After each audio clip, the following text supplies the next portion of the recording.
어느 한 연극을 하는 사람이 아이들을 모아서 연극 이론을 가르치고 실제로 연극을 준비하였다고 합니다. 그런데 연극을 이제 역할을 분담해야 되잖아요. 배역을 정해야 하는 순간이 되었는데 아이들이 모두가 다 주연을 하겠다는 겁니다. 다 주인공을 하겠다는 거죠. 그런데 문제는 부모들까지 나서서 우리 아이에게 주연을 시키지 않는다면 내가 연극에 참여하지 않도록 우리 아이를 연극에 참여하지 않게 하겠습니다. 이렇게 막 으름장을 이제 부모님들까지 놓는 그런 상황이 되었다고 합니다. 이거는 많은 사람들의 그 생각, 많은 사람들의 그 마음을 잘 반영한 이야기라고 할 수 있습니다. 1등은 하나인데 모두가 다 1등을 하려고 하는 이러한 마음, 그게 우리 모두에게 있습니다. 그러다 보니까 모두가 다 1등을 할 수는 없잖아요. 그러다 보니까 1등을 제외한 나머지는 어떻게 되는 겁니까? 불행해지는 겁니다. 1등은 행복할 수 있겠죠. 그러나 1등을 하지 못한 나머지는 불행해지는 이러한 일들이 우리의 삶에 또 우리의 세상사에 많이 나타나는 것을 볼 수 있습니다. 또 1등은 괜찮습니까? 1등은 그 자리를 또 지켜야 되잖아요. 그러니까 계속해서 스트레스를 받는 겁니다. 그 자리를 지키기 위해. 또 1등한 사람은 스트레스를 받고 지키기 위해서 또 1등 하지 못한 나머지 사람들은 패배감에 젖어 사는 것. 이것이 바로 어떤 의미에서 1등만을 열거하는 이 시대, 이 사회의 모습이라고 할 수 있을 것 같습니다. 그래서 1등만 행복해지고 나머지는 불행해지는 이 세상을 저희가 좀 생각하면서 오늘 이 아침에 주님께서 주신 말씀을 다 같이 한번 보았으면 좋겠습니다. 모두가 1등이 되는 길은 없을까요? 우리가 그것을 좀 생각해 볼 필요가 있습니다. 모두가 1등이 되면 모두가 다 행복할 거잖아요. 그죠? 세상에는 없는 것 같아요. 세상에는 누군가 1등이면 나머지는 1등이 아닌 거기 때문에 세상에서는 그런 일이 가능하지 않습니다. 그러나 예수 그리스도 안에서 우리가 모두가 1등이 될 수 있다 하는 겁니다. 모두가 행복한 세상, 모두가 1등이 되는 세상, 예수 그리스도 안에 있다 하는 것을 오늘 주님께서 말씀하고 계십니다. 한 영혼을 천하보다도 귀하게 여기시는 주님 안에서 한 영혼을 그 어느 것보다도 소중하게 생각하시는 하나님의 나라에서 우리 모두가 다 1등일 수 있고 모두가 다 그래서 행복할 수 있다 하는 겁니다. 그러나 오늘 본문 속에 등장한 제자들의 모습을 통해서 이 세상에서의 삶은 그렇지 않은 것을 우리가 보게 됩니다. 그들은 주님과 오랜 시간을 함께 보냈지만 여전히 주님께서 가르쳐 주시고 주님께서 선포하시는 그 하나님의 나라에 대해서 여전히 이해하지 못하고 있는 제자들의 모습을 저희가 볼 수 있습니다. 제자들의 무지함, 그것이 오늘 본문 속에서도 다시 한번 드러나고 있습니다. 이것은 마가복음이 기록되면서 우리에게 보여주는 굉장히 중요한 특징입니다. 주님을 따르는 제자들은요, 주님을 잘 이해하지 못하고 있어요. 계속해서 그들의 무지와 무능함을 드러내고 있는 것이 마가복음에서 나타난 제자들의 모습입니다. 오늘 본문에서도 그러한 제자들의 모습이 조명되고 있습니다. 그들은 예수님에게 대한 기대가 있었습니다. 예수님을 따라가면서 주님께 대한 기대와 소망이 있었어요. 그런데 이 예수님에 대한 그들의 기대는 한마디로 예수님이 정치적인 그런 어떤 권세와 권력을 가지시는 왕이 되시는 겁니다. 로마 황제 가이사의 버금가는 그러한 메시아의 모습을 예수님을 따르는 제자들은 예수님께 대하여 기대를 갖고 있었습니다. 그들이 갖고 있었던 이 메시아에 대한 생각, 메시아관은 문제가 있었습니다. 우리가 정치적인 존재가 되면 그 사람은 그가 속한 공동체 안에서만 역할을 하게 됩니다. 예를 들어서 이겁니다. 로마 황제의 가이사가 유대인들을 이롭게 하는 일을 하겠습니까? 그렇지 않죠. 어느 나라든 정치적으로 그것의 왕이 되고 주권자가 되면 그 사람은 그 공간을 위한, 그 나라를 위한, 그 공동체를 위한 정치인이고 지도자가 되는 것이지 다른 나라를 위해서 전혀 유익하게 할 이유가 없습니다. 그래서 그런 의미에서라도 주님은 유대인만의 왕, 유대인들만을 위한 왕이 되셔서는 안 되는 겁니다. 온 윤리를 위한, 온 세상을 위한 그러한 왕으로 주님께서 이 땅에 오셨고 그 일을 위해서 주님께서 십자가에 달리셨다 하는 겁니다. 오늘 본문 32절을 보면 이렇게 시작이 되고 있습니다. 예루살렘으로 올라가는 길, 이렇게 시작하고 있어요. 예루살렘으로 올라가는 길에 이렇게 되어 있습니다. 예루살렘은 올라가는 겁니다. 그죠? 예루살렘 올라가는 것이죠. 이 표현이 우리들에게는 낯설지 않습니다. 우리가 서울로 올라가죠. 그런 표현 안 쓰십니까? 서울은 내려가는 곳입니까? 올라가는 곳입니까? 서울 올라가죠. 예, 상경한다 그럽니다. 예, 올라가는 겁니다. 마찬가지로 유대인들에게 있어서도 예루살렘은 올라가는 곳이에요. 예, 이것이 하는 의미는 단지 높은 지역에 예루살렘이 있다. 그런 의미는 아닙니다. 이것이 갖고 있는 의미가 있어요. 올라간다는 의미는 예루살렘이 중요한 곳이에요. 그 당시에 예루살렘은 구약시대로부터 여러 가지 면에서 굉장히 중요한 곳이었습니다. 그 가장 이유 중에 이유는 무엇이냐면 여러 이유가 있지만 예루살렘에는 무엇이 있죠? 성전이 있기 때문입니다. 예루살렘이 여러 가지 이유에서도 중요한 곳이지만 그 여러 가지 이유들 중에서도 가장 중요한 이유, 예루살렘이 예루살렘 되게 하는 그 이유, 그것은 바로 거기에 성전이 있기 때문입니다. 그래서 유대인들에게 있어서 성전이 없는 예루살렘 상상할 수 없습니다. 그런데 참 놀랍게도 사도 요한이 반모섬에서 환상을 보는 그 과정 속에 나타나는 새 예루살렘의 모습이 있었습니다. 요한계시록 21장을 보면 21절로 22절에 사도 요한이 환상 중에 본 새 예루살렘, 거기에는 어떤 모습이었는지 우리 같이 한번 보도록 하겠습니다. 21절입니다. 그 12문은 12진주니 각 문마다 한 개의 진주로 되어 있고 성의 길은 맑은 유리 같은 정금이더라. 이 21절 말씀 오늘 아침에 찬양 부르면서 나왔죠? 기억하십니까? 네, 12진주문 나왔습니다. 22절 한번 같이 읽겠습니다. 성 안에서 내가 성전을 보지 못하였으니 이는 주 하나님 곧 전능하신 이와 및 어린 양이 그 성전이심이라. 성 안에서 내가 무엇을 보지 못하였다? 성전을 보지 못하였다. 이렇게 말합니다. 예루살렘 성에 뭐가 없습니까 지금? 성전이 없는 겁니다. 상상할 수 없는 일이죠. 예루살렘 성에 성전이 없다. 그런데 놀라운 것은 이는 주 하나님 곧 전능하신 이와 및 어린 양이 무엇이라고요? 그 성전이심이라 이렇게 말씀하고 있습니다. 그렇다면 성전은 뭡니까? 예수 그리스도. 네. 그분이 성전이신 거예요. 예수님은 공생애를 사실 때 이런 말씀을 하신 적이 있습니다. 너희가 이 성전을 헐라 내가 사흘 동안에 일으키리라. 이런 말씀을 하신 적이 있습니다. 그 말을 듣고 유대인들이 굉장한 충격에 빠집니다. 아니 성전을 헐고 어떻게 사흘 만에 3일 만에 다시 세울 수 있다는 말이냐. 그 당시 예수님이 보고 있었던 성전은 헤롯이 짓고 있었던 성전이었고요. 무려 40년 동안 공사가 진행되고 있는 상황이었습니다. 근데 이것을 헐라 내가 3일 만에 다시 세우겠다. 이런 말씀을 하신 적이 있습니다. 그것에 대해서 요한복음 2장에서는 그것은 그렇게 예수님께서 말씀하셨을 때 많은 사람들이 오해를 했습니다. 그러나 주님께서 그렇게 말씀하신 이유는 성전된 자기 육체를 가리켜 말씀하신 것이라고 그렇게 기록을 하고 있습니다. 성전된 자기 육체를 가르쳐서 말씀하신 거다. 이해하지 못하고 있었던 것은 그 당시 주유대인들뿐만 아니라 제자들 역시도 주님의 이 말씀을 이해하지 못하고 있었습니다. 제자들은 요한복음 2장에 의하면 주님께서 십자가에 달려 죽으시고 다시 부활하신 후에야 이 말씀하신 것을 기억하고 믿을 수 있었다고 그렇게 기록을 하고 있습니다.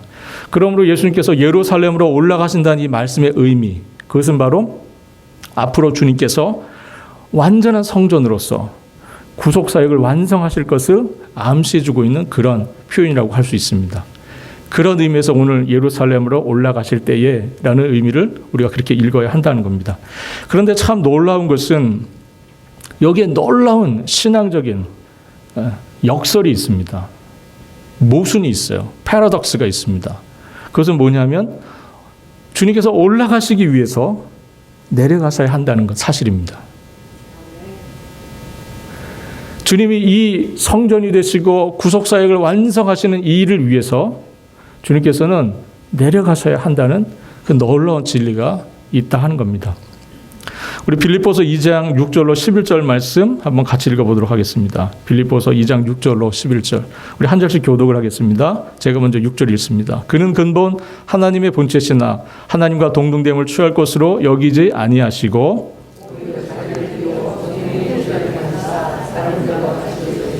사람의 모양으로 나타나사 자기를 낮추시고 죽기까지 복종하셨으니 곧 십자가의 죽으심이라.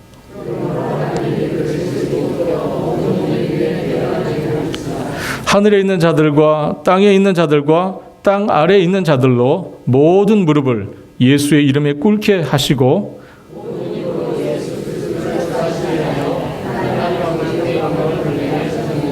아멘. 이 6절로 11절 말씀에서 9절 말씀 그 앞에 이러므로 라는 표현이 굉장히 중요합니다. 이 이러므로, 그러므로라는 이 표현을 두고 앞에서는 예수님께서 어떻게 되십니까? 계속 낮아지십니다. 계속 내려가세요. 어디까지 낮아지십니까? 죽기까지. 십자가에 죽기까지 낮아지세요. 이러므로 이 말씀 이후에 그러므로 어떻게 하십니까? 그 낮아지신 예수를 누가? 하나님이 그를 지극히 높여 모든 이름 위에 뛰어난 이름을 주셨다. 그렇게 말씀하고 있습니다. 예수님이 예루살렘으로 올라가셔서 주님께서 이루시고자 하시려고 하는 그 궁극적인 구속사역, 그리고 만왕의 왕이 되시고 만주의 주가 되시는 이 놀라운 일을 위해서 주님께서는 먼저 십자가에 죽으시는, 낮아지시는 이 일이 먼저 있어야 한다 하는 겁니다. 예루살렘 올라가시는 주님의 궁극적이고 최종적인 목적은 구속을 완성하시는 거예요. 그리고 성전이 되시는 겁니다. 이것을 위해서 주님께서 먼저 하셔야 하는 것은 십자가에서 죽으셔야 한다 하는 겁니다. 이 의미를 몰랐어요, 제자들은요. 그리고 제자들은 두려워하고 놀라고 있습니다. 이때 주님께서 제자들을 향해서 세 번째 순환 예고를 하십니다. 같은 일에 대해서 주님께서 무려 3번이나 말씀을 하셨다 하는 것은 이 일이 얼마나 분명하고 확실한 일이고 반드시 되어야 하는 일인지를 말씀하신 거예요. 3번씩이나 같은 일에 대해서 말씀하셨다 하는 것은 이 부분에서 하나님의 뜻이 분명하시다, 하나님의 뜻이 확고하시다, 그런 뜻입니다. 꼭 되어야 할 일이다 하는 그런 의미를 가지고 있습니다. 계속되는 예수님의 순환 예고 때문에 제자들 사이의 분위기가 굉장히 좋지 않았을 것 같아요. 주님이 계속해서 죽는다는 이야기를 하시니까 제자들은 지금 예루살렘을 계속 가고 있거든요. 물리적으로 예루살렘을 계속 향하여 가고 있습니다. 그런데 예수님 가신 도중에 계속해서 나는 죽을 것이다, 나는 붙잡혀서 고난을 당할 것이다, 계속해서 이런 말씀을 하시니까 제자 공동체가 어수선했던 것 같습니다. 아시는 것처럼 제자들은 3년 동안이나 주님을 따르기 위해서 자신들의 모든 것을 뒤로하고 포기하고 주님을 따랐던 사람들입니다. 가족들을 뒤로하고 자신들의 가졌던 삶의 생업을 뒤로하고 놀라운 헌신이죠. 그거를 다 뒤로하고 주님을 따라갔던 제자들입니다. 그런데 제자들이 주님을 따라갈 때에 그들의 마음속에 주님을 통해서 이루고 싶은, 주님을 통해서 자신들이 얻고 싶은 욕망들이 있었던 것 같아요. 그런데 계속해서 주님께서 죽는다는 이야기를 하시니까 뭔가 굉장히 분위기가 어수선했을 것 같습니다. 자기들의 이해와 이익을 계산하는 복잡한 일들이 제자들 그룹 사이에 일어나고 있었습니다. 여러분들 세상 이치를 볼 때 선점하는 것만큼 좋은 전략이 없죠. 먼저 이렇게 딱 점령하는 겁니다. 이런 표현이 좀 거칠실 수도 있는데 우리가 싸움할 때 먼저 뭐 합니까? 그렇죠. 굉장히 중요합니다. 기선을 제압하는 데 상당히 도움이 됩니다. 그 일이 뭐 싸움에서만 그렇습니까? 장사는 안 그렇습니까? 내가 먼저 딱 자리를 잡고 좋은 몫을 차지하고 있으면 그거 굉장히 유리한 겁니다. 세상 이치가 다 그래요. 선점하는 거 굉장히 중요한 일입니다. 그런데 누가 지금 선점하고 있어요? 오늘 보니까 세베대의 두 아들 야고보와 요한이 먼저 주님께 다가옵니다. 그리고 요구합니다. 선생님, 우리가 요구하는 것을 들어주시기를 바랍니다. 이렇게 얘기합니다. 제자들 사이의 분위기 굉장히 좋지 않았을 것 같아요. 이런저런 이야기가 있고 서둘의 이익에 대해서 계산하고 하는 그런 일들이 분명히 있었을 겁니다. 근데 딱 이 두 제자가 먼저 선점을 한 거예요. 주님, 우리가 원하는 것을 들어주시기를 바랍니다. 이렇게 얘기를 했다는 거죠. 이 두 제자의 요구는 37절에 이겁니다. 여짜오되 주의 영광 중에서 우리를 하나는 주의 우편에 하나는 주의 좌편에 앉게 하여 주옵소서. 이런 이야기입니다. 그런데 여기서 주의 영광 중에 이 말의 의미를 우리가 좀 잘 살펴볼 필요가 있습니다. 주의 영광 중이라는 표현을 말했을 때 이 두 제자의 마음속에는 예루살렘에 예수님이 가셔서 왕이 되시는 그림이에요. 가장 높은 자리에 올라가시는 그 그림입니다. 왕이 되시는 그 그림이에요. 그러나 주님께서 말씀하시는 그 말씀을 들어보면 그게 아닌 것을 알게 됩니다. 38절입니다. 예수께서 이르시되 너희는 너희가 구하는 것을 알지 못하는도다. 너희는 지금 너희가 구하는 것이 무엇인지 제대로 알고 있지 못하다. 내가 마시는 잔을 너희가 마실 수 있으며 내가 받는 세례를 너희가 받을 수 있느냐 물으세요. 되려 물으십니다. 주님의 말씀하시는 마시는 잔 그리고 주님이 받으시는 세례, 이것은 궁극적으로 예수님의 십자가의 죽음을 의미하는 겁니다. 십자가의 죽음. 주님의 질문에 대해서 제자들이 답합니다. 오늘 보면 39절입니다. 그들이 말하되 뭐라고 말합니까? 할 수 있나이다. 할 수 있나이다. 이 대화를 보면은 여러분들 어떤 생각이 드십니까? 주님과 이 두 제자 사이의 대화를 보시면서 여러분 어떤 마음이 드세요? 예수님의 의도와 지금 제자들의 의도가 서로 엇나가고 있습니다. 서로 의도가 달라요. 제자들은 예수님의 말씀을 제대로 알아듣지 못했고요. 그래서 그런데 예수님은 39절에 이해하지 못하는 이 제자를 향해서 39절 하반절에 이렇게 말씀하십니다. 내가 마시는 잔을 너희가 마시고 내가 받는 세례를 너희가 받을 것이다. 제자들은 그것이 무엇인지 알지 못하고 할 수 있다고 말했지만 주님은 그럼에도 불구하고 그들이 알지 못하고 대답했음에도 불구하고 너희가 그 잔을 마시게 될 것이고 너희가 그 세례를 받게 될 것이다. 이렇게 말씀하셨다는 겁니다. 우리가 복음서를 읽어보면 예루살렘에서 벌어지는 일들을 우리가 잘 알고 있습니다. 드디어 예수님께서 예루살렘에 가시고 예수님께서 붙잡히실 때에 붙들리실 때에 제자들의 모습은 어땠습니까? 그때 베드로는 이미 주님을 3번이나 부인하는 그런 상태였고 또 다른 제자들을 모두 다 도망갔습니다. 어느 한 제자 주님 곁에 있는 제자가 없었어요. 다 도망갔습니다. 그런데 무슨 주님이 마시는 잔을 마시고 주님이 받는 세례를 받겠다는 겁니까? 그죠? 그럼에도 예수님은 그들이 할 수 있다. 너희들이 하게 될 것이다. 이렇게 말씀하셨어요. 주님의 이 의도는 무엇일까요? 주님 왜 그렇게 말씀하신 겁니까? 지금은 할 수 없지만, 그죠?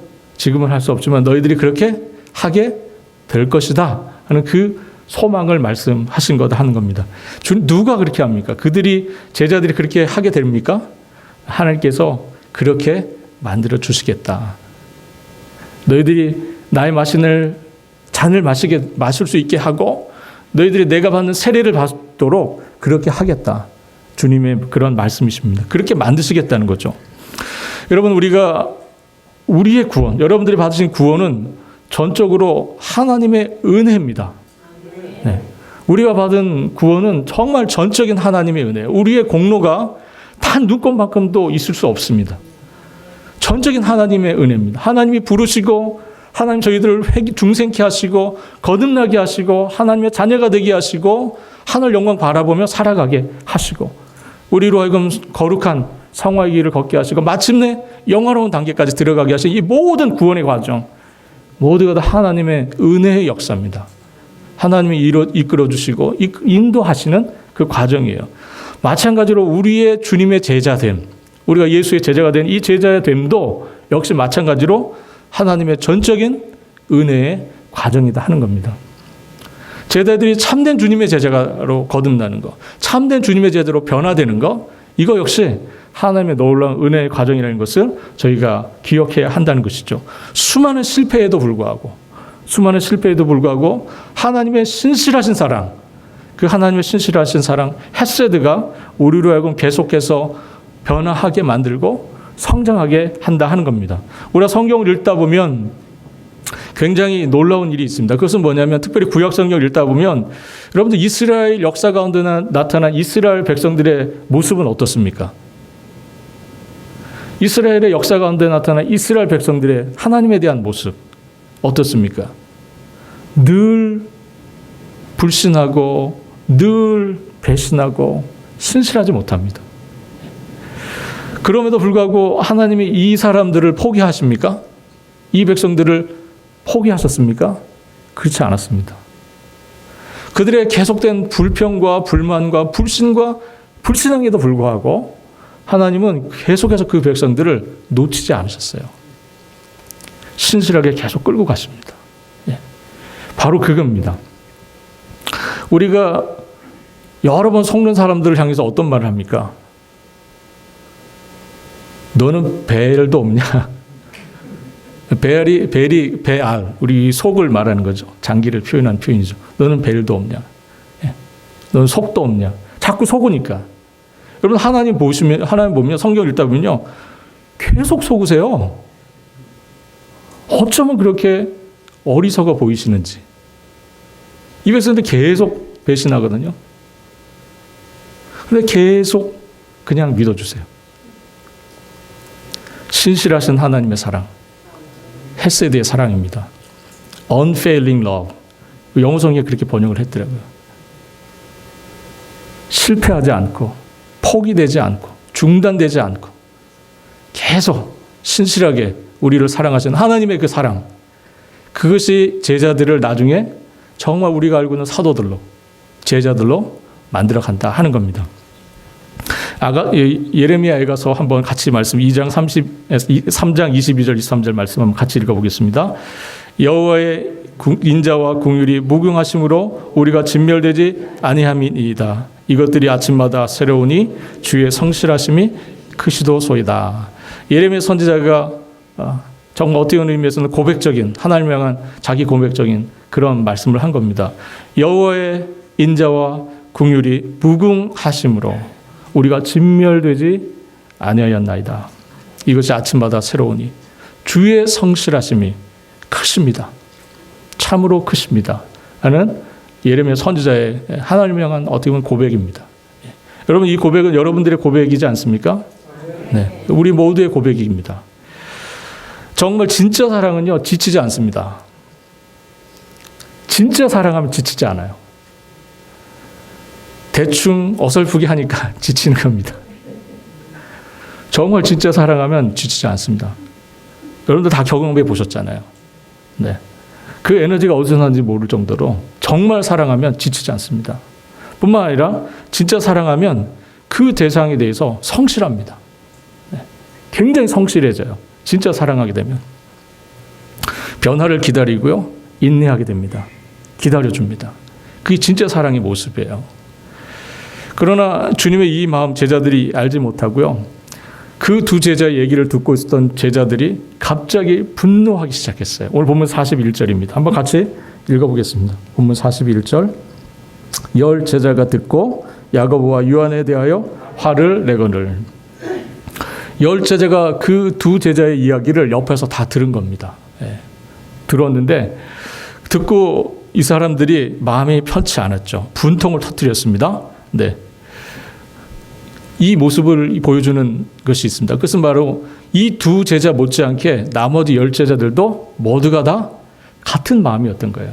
예. 단지 이 제자들 그룹의 마음을 이 두 제자가 대변했을 뿐입니다. 모두가 다 분통을 터뜨렸어요. 저 약사빨엔 저 두 친구가 선점을, 주도권을 빼앗긴 것에 대한 분노가 제자들 그룹 사이에서 터져 나왔습니다. 예. 이것을 보면 우리가 앞에 나서는 사람들만 문제가 있는 것 같지는 않아요. 뒤에서 앉아 기다리는 사람들도 다 같은 욕망 속에 있는 것 같다는 생각이 듭니다. 단지 앞에서 이야기하는 것뿐이지 뒤에 앉아있는 사람들도 다 같은 마음인 거예요. 인간이 가지고 있는 이 본성에서 나오는, 부패한 심성에서 나오는 이 욕망은 다 다르지 않습니다. 적극적으로 표현하느냐 그렇지 않느냐의 차이가 있을 뿐이지 우리 모두가 다 그 욕망을 갖고 있는 사람들입니다. 이러한 권력에 대한 추구, 욕망, 이것이 항상 공동체 안에서 문제가 되고 이것이 항상 공동체를 깨트리는 분쟁의 원인이 됩니다. 제자 공동체가 심각하게 지금 손상되고 있는 거죠. 이제 주님께서 이 두 제자들에게 분통을 터뜨리는 그 제자들을 다 모으십니다. 오늘 보면 42절입니다. 주님께서 이렇게 말씀하시죠. 예수께서 불러다가 이르시되, 오늘 보면 42절. 예수께서 불러다가 이르시되, 여기서 불러다가라는 말은 마가복음이 사용한 아주 특별한 표현입니다. 이 뜻은 뭐냐면 소환한다. 우리가 죄인들을 부르거나 우리가 누군가를 부를 때 소환시킨다. 그런 표현 쓰죠. 예, 이게 마가복음에 모두 9번 사용됐는데 특별히 모두 다 어떤 상황에 쓰여졌냐면 주님께서 뭔가 특별하게 가르치실 일이 있을 때, 뭔가 특별한 가르치심을 해야 될 때 이 단어가 항상 쓰였어요. 불러다가 소환했다는 거죠. 이걸 우리말로 표현하면 어떤 뜻일까요? 주목! 뭐 이런 뜻이 되겠죠. 집합! 뭐 이런 의미. 자, 집합시키신 거예요, 주님께서. 그리고 잘 들으라고 말씀을 이어가십니다. 어떤 말씀을 하십니까? 오늘 보면 42절, 43절, 44절 우리 같이 한번 한 목소리 읽겠습니다. 42절부터 있습니다. 예수께서 불러다가 이르시되 이방인의 집권자들이 그들을 임의로 주관하고 그 고관들이 그들에게 권세를 부리는 줄을 너희가 알거니와 너희 중에는 그렇지 않을지니 너희 중에 누구든지 크고자 하는 자는 너희를 섬기는 자가 되고 너희 중에 누구든지 으뜸이 되고자 하는 자는 모든 사람의 종이 되어야 하리라. 주님께서 43절에 이렇게 말씀하십니다. 너희 중에는 그렇지 않을지니, 너희 중에는 그렇지 않을지니. 이 말씀의 의미는 제자들에게 너희들은 다른 세계관, 다른 가치관을 가져야 한다, 그런 말씀이세요. 세상과는 다른 길을 가야 한다 하는 그런 말씀이십니다. 힘 있는 사람들이 주관하고 힘 있는 사람들이 다스리는 세속적인 이치, 세상의 이치, 그 길을 따라가지 말고 지금 내가 너희에게 제시하는 그 길을 가야 한다고 주님께서 말씀을 하신 겁니다.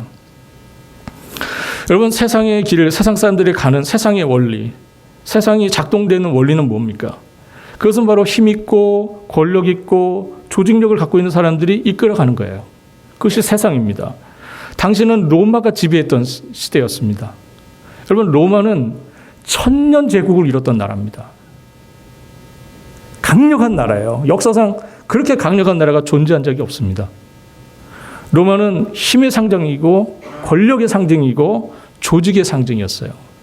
그런 로마를 향해서, 그 로마 시대를 살아가는 그 제자들, 그 백성들을 향해서 주님께서 그 길이 아니라고 말씀하시는 거예요.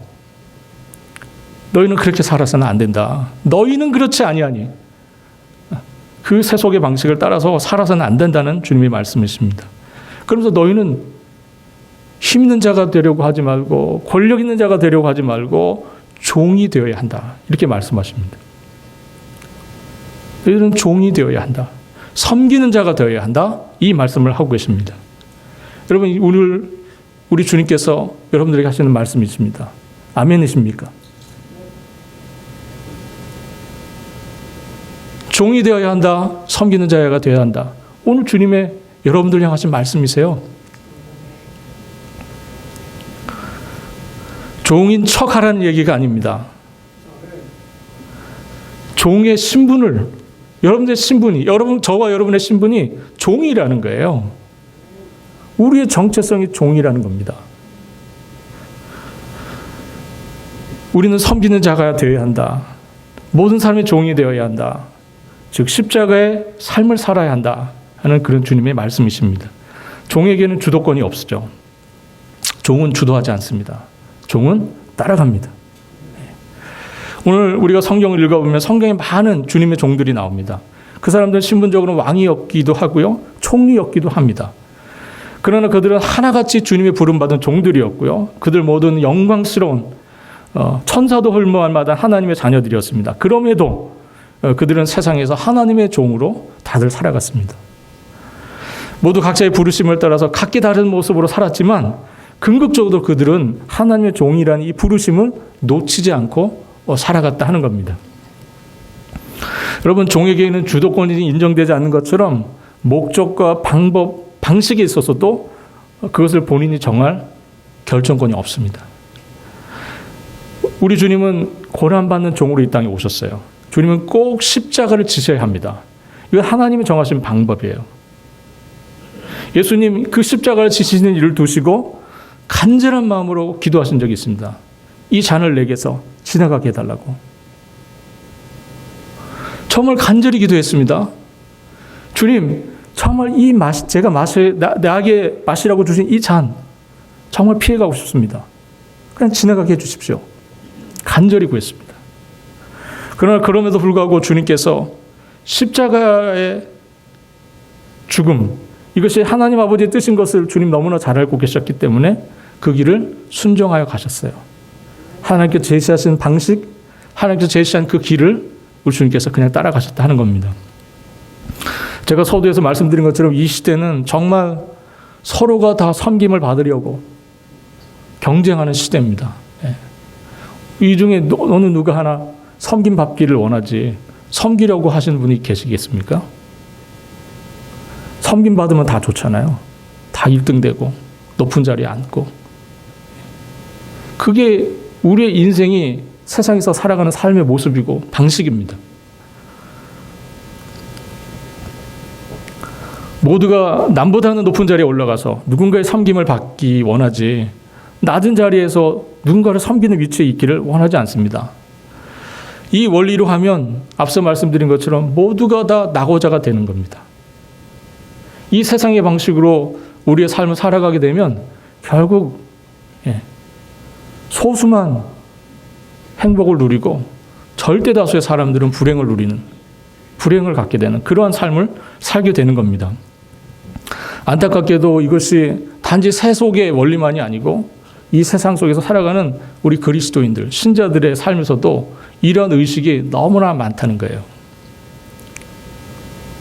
이게 정말 안타까운 일입니다. 그래서 우리 주님께서 제자들 향해서 너희는 그렇지 않다고, 너희는 그렇게 살아서 안 된다고 주님께서 말씀하고 계신 겁니다. 예전에 제가 읽었던 책인데 그 리차드 포스터라는 신학자가 있습니다. 이분이 영적 훈련과 성장이라는 책을 썼는데 여기에 종의 마음을 근거로 둔, 이 종의 마음에 근거를 둔 참된 섬김, 그것과 자기 의의 근거를 둔 섬김, 이 두 가지를 특징을 서로 비교하여서 8가지로 설명을 한 부분이 있습니다. 같이 한번 읽어보면 좋을 것 같아요. 그냥 쭉 읽어도 여러분들이 이 무엇을 얘기하려고 하는지 알 겁니다. 우리 첫 번째 읽어보겠습니다. 참된 섬김은 예수님과 깊은 관계에서 기인하지만 자기 의의 근거를 둔 섬김은 주로 자기 노력에 기인한다. 두 번째 같이 읽습니다. 참된 섬김은 작은 사역과 큰 사역을 구분하지 않지만 자기 의의 근거를 둔 섬김은 크고 거창한 사역에만 관심을 둔다.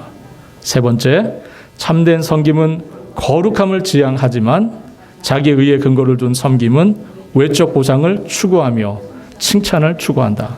네 번째, 참된 섬김은 결과에 연연하지 않지만 자기 의에 근거한 섬김은 결과나 통계에 지대한 관심을 갖는다. 다섯 번째, 참된 섬김은 사역에 차별을 두지 않지만 자기 의에 근거를 둔 섬김은 섬길 자를 자신이 가려낸다. 여섯 번째, 참된 섬김은 하고 싶은 마음이 있든 없든 필요에 따라 묵묵히 일하지만 자기 의에 근거를 둔 섬김은 기분에 좌우된다.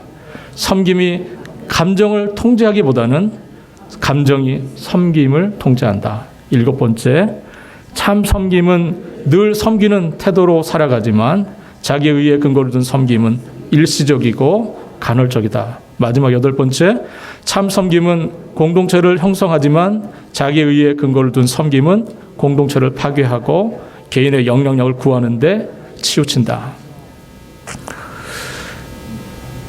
여러분들은 어느 쪽에 속하신 분들이십니까? 종의 마음으로 참된 섬김을 하시는 분들이라고 확신합니다.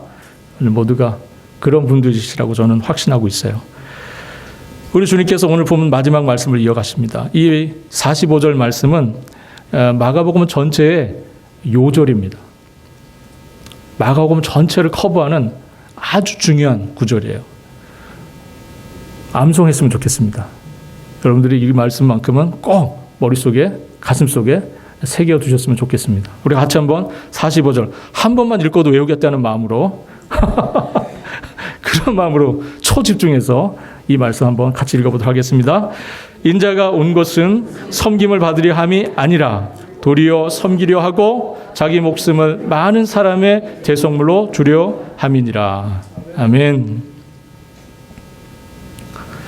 주님은 받으실 고난과 죽으심을 예고했지만 제자들은 자신들의 이기적인 권력 욕구, 거기에 눈이 멀어 있었습니다. 제자들 늘 그랬고요. 이제 주님이 다시 한번 당신께서 왜 오셨는지, 당신께서 오신 이 메시아적 사역의 본질이 무엇인지 그걸 이 45절 말씀을 통해서 말씀해 주고 있습니다. 세상 주관자들이 하던 식으로, 그리고 세상 고관들이 하는 식으로 하지 않으시겠다는 겁니다. 도리어 주님은 영광의 하나님이셨음에도 불구하고 오히려 자기를 낮추시고 이 땅에 오셨다고 말씀하고 계시고요. 주님의 이 섬김의 절정, 최고 클라이맥스, 그것은 바로 자기 백성을 대신하여 당신의 목숨을 그들의 대속물로 주시는 십자가에서 나타났습니다.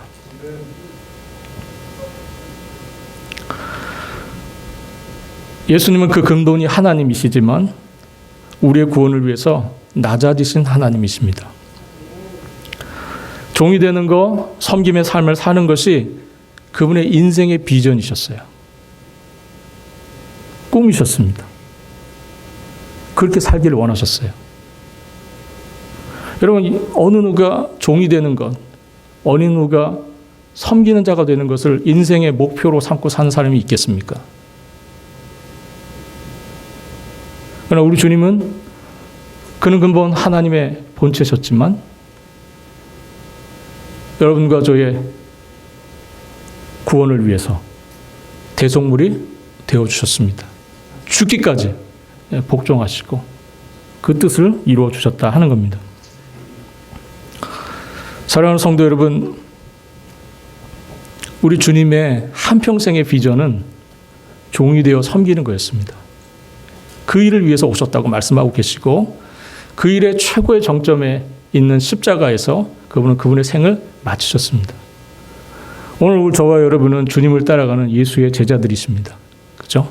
우리 모두가 다 주님을 따른다고 말하고 있죠. 그렇다면 정말 주님을 따라가는 우리의 모습이 어떠해야 되는지 오늘 주님의 말씀은 너무나 분명하고 명백하게 말씀하고 계십니다. 이 세상에는 누군지 알려지지 않은 무명의 수많은 그리스도인들을 통해서 하나님의 놀라운 역사들이, 이 세계사의 많은 놀라운 역사들이 이루어져 가고 있었습니다.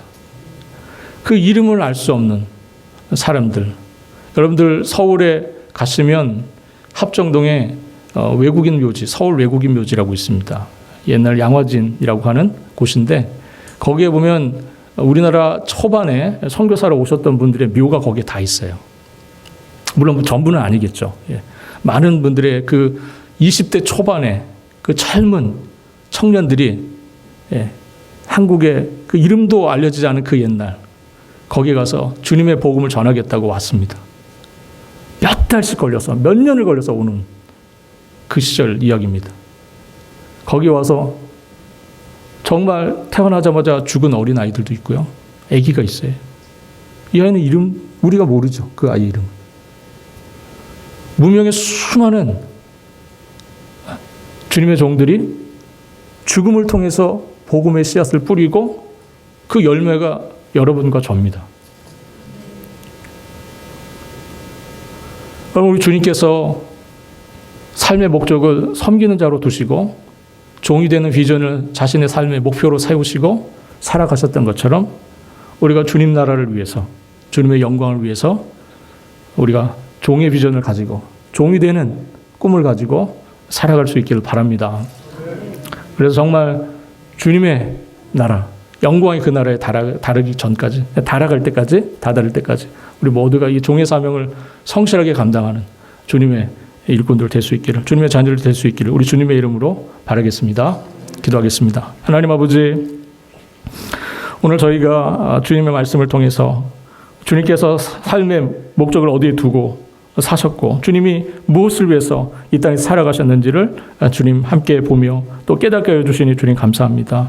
종이 되는 것을 삶의 목적을 삼으시고 그것을 삶의 소망으로 삼고 살았으는 우리 주님, 주님을 따라가는 저희들도 그 소망과 비전으로 살게 하여 주시고 주님 부르시는 그날까지 종의 사명을 성실하게 감당해 나가는 주의 종들 될 수 있도록 주여 인도하여 주옵소서. 주님, 당장 저희가 주님의 말씀을 이해하지 못하고 주님의 계획을 이해하지 못하고 어리석고 둔할지라도 주여 저희를 향하신 주님의 신실하신 사랑이 저희를 변화시켜 주시고 저희를 바꿔주셔서 하나님의 신실한 종들로 모두 다 거듭날 수 있도록 주여 인도하여 주시고 주님의 그 거룩하신 나라를 위하여 저희가 믿음으로 소망 가운데 나아갈 수 있는 한 걸음 한 걸음 예수의 제자의 삶을 살아갈 수 있는 우리 모두가 될 수 있도록 주여 은총을 더하여 주옵소서. 감사드리며 우리 주님 되시는 예수 그리스도의 이름으로 기도합니다. 아멘.